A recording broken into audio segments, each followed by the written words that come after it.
Today's recipe is about carrots. What would you do if you have so much carrots at home?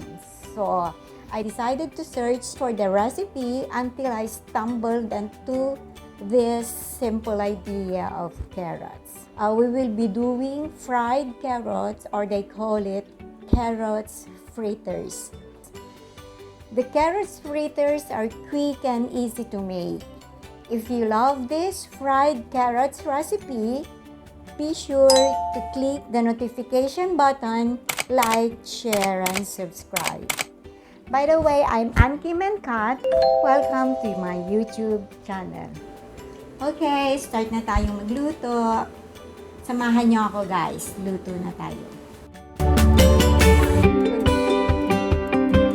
Super duper easy healthy carrots fritters made with only a handful ingredients, gluten-free, dairy-free, and nut-free. These carrots fritters are perfect for serving with your favorite dip sauce. This recipe came about because I wanted an easy and minimal ingredients, something quick and tasty.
thank you so much for dropping by and watching my video.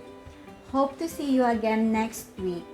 Next week, I'll be sharing with you guys a new recipe. So keep an eye of that. Hope to see you again, everyone. Bye. God bless. Thank you so much.